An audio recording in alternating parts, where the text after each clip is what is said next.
super excited to have you here. A bunch of us on Contessa's Corner have actually been asking me to kind of air out how the rocks came to me or what my story about the crystals are. And now I thought it was a perfect time to actually go over that due to the fact that this beautiful full moon tomorrow is bringing out a whole bunch of energies of the shadow self.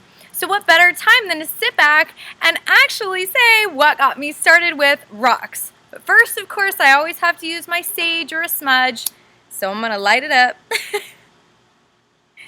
Because this stuff is kind of deep. Woo. It's kind of windy today. It's really hot in Bakersfield. So super shout out. All right. Love it. Love it. Okay, the rock actually that I am going to bring out today is a sandstone, and this is going to be part of my story. So this is sandstone from Utah. Love it. And part of one of the reasons and how I got started with rocks. So I'm going to kind of go back a few years to when I was very, very young. My grandmother was killed in a car accident a month before my 3rd birthday by a drunk driver. I happened to have intuitively known she was going to die in the car, and as a child, I had went up to her and would not let her get into the car and had a very difficult time letting her go. So she actually had me sitting in her lap when the car hit us. So this had made my body fly out of her arms as her neck snapped, and I was thrown from the car when she died. I happened to end up having severe physical trauma as well as other trauma from this car accident. And as a result, my parents ended up divorcing from this. It was extremely emotional and very difficult. I had a difficult time being able to walk or talk.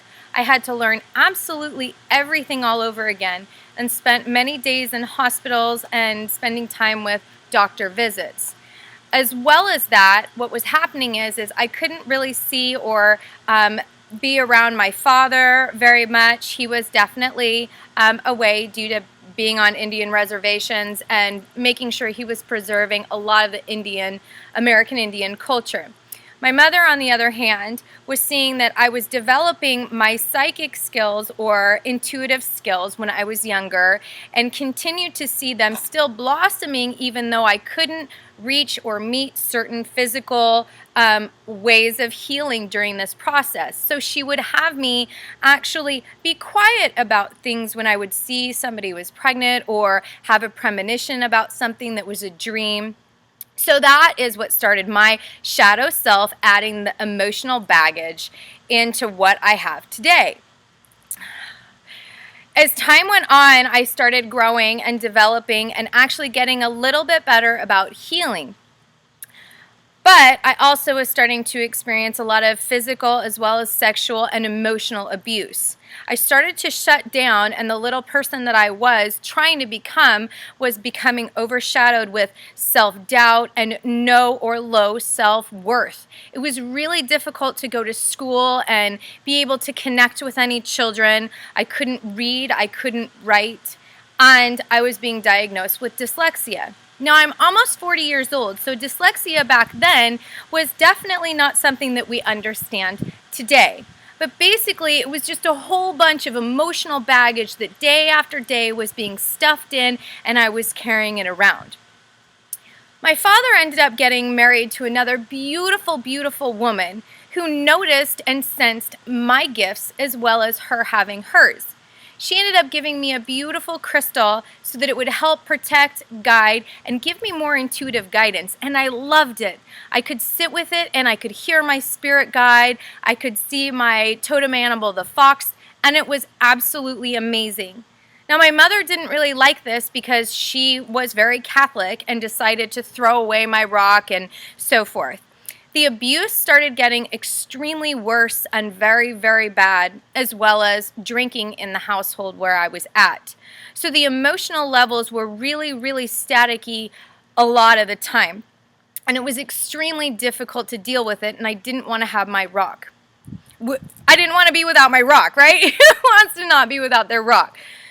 Well, it came to a point then where I couldn't handle, the sexual abuse anymore. I could not handle any more of the physical abuse, and I was just done. So this is part of my shadow, being very young and being 13 and having no place to go, no one to talk to, and no trust not only in myself. And I did attempt suicide. It was a huge cry for help because I had nobody else to turn to and I just didn't understand. And it was a very difficult time.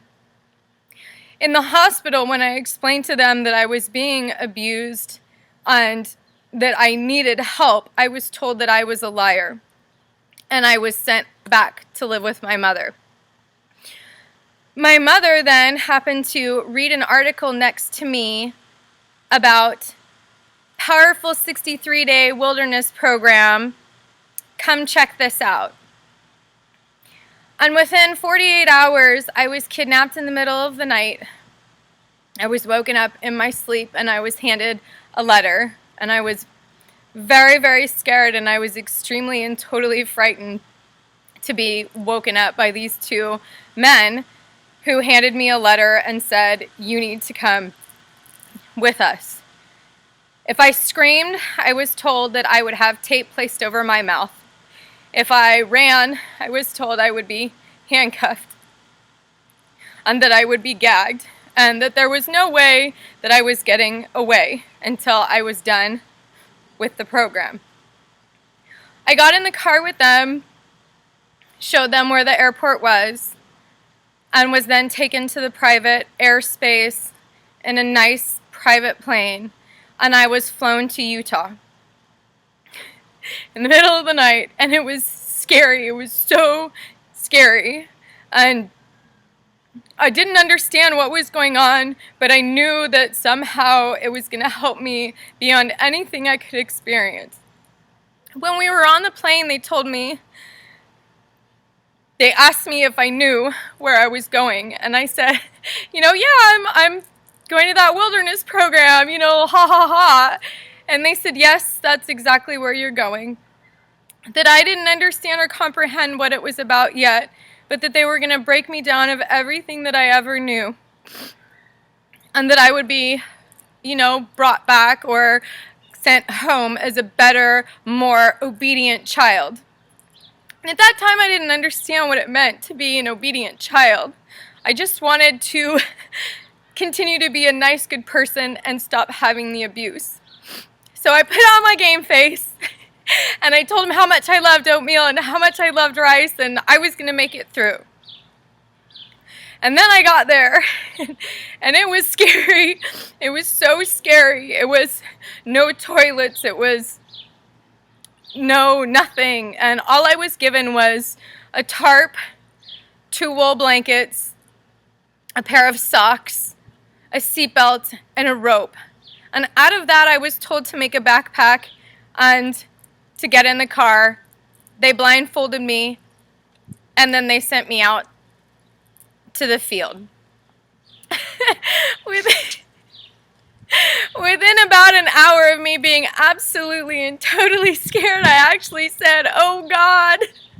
I was so scared. I couldn't keep up with the person because I'm so short, and I was so frightened of being able to stay there, and where was I? And I was so far from their form of punishment was actually telling me to pick up a rock.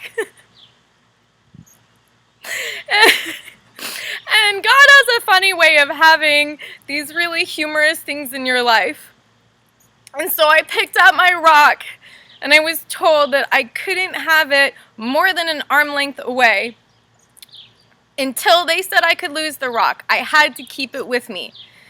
So I had my rock, and it was awesome. 10 minutes later, I had another rock. An hour later, I had another rock. And through 109 days of survival, crazy survival being out in the wilderness, I gained and lost a bunch of lessons with those rocks. And after 109 days, I was actually able to do the 18 miles of a run-in back to my mom on her birthday. And it was really phenomenal. And I was so proud of myself because I accomplished so many things being a challenger. It was scary. It was frightening. I ended up meeting beautiful people that really did have very difficult times as well. But I survived. There was a girl who actually did die out there, and that's why that company was shut down. It was very abusive and it was very difficult. A lot of children were dragged. A lot of people had a lot of harm done to them, and it was really hard to be out there. And I still have nightmares from it, and I know it's part of my shadow self. So I'm really glad that this moon has come up and that I've had the ability to kind of take my shadow self, and just like having it in that, luggage where I've stuffed it away, it's like shaking it out, and I know it stinks and I know it sucks, but it's really a part of who I am. And I'm glad it's part of who I am.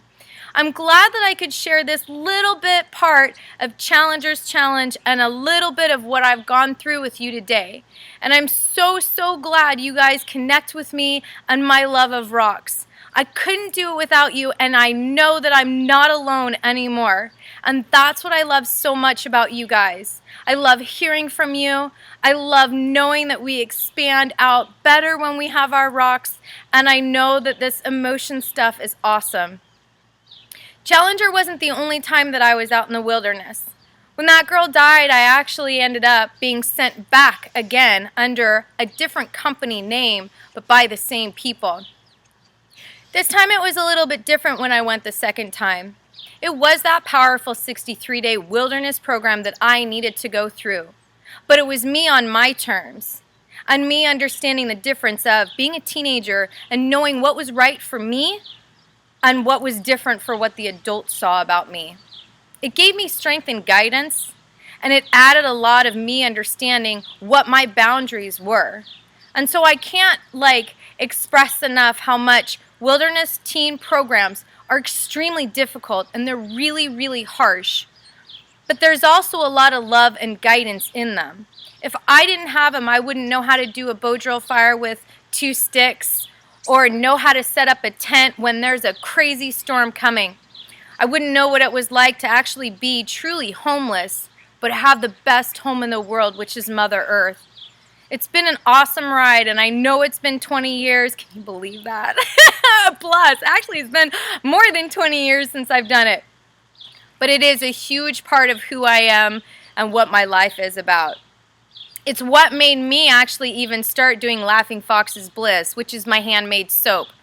We didn't even have soap to wash ourselves. We actually used these rocks to clean our cooking cans, as well as anything else that needed cleaning. So I definitely have been putting in my soap because it's kind of fun like that. So for all of you guys who are working on your shadow self, remember, believe in yourself and air it out. You're safer when you do tell your truth, because your truth is unique to yourself. And don't let anybody ever cloud that out. Thank you so much for spending this time with me. I am not going to be able to do the full moon tomorrow because I actually am pampering myself and my daughter, and we're going to go see Teresa Caputo. So if you guys are under that full moon, I'm totally enjoying it with you, letting a big, huge part of one of my dreams be answered. So I love you guys tons and tons.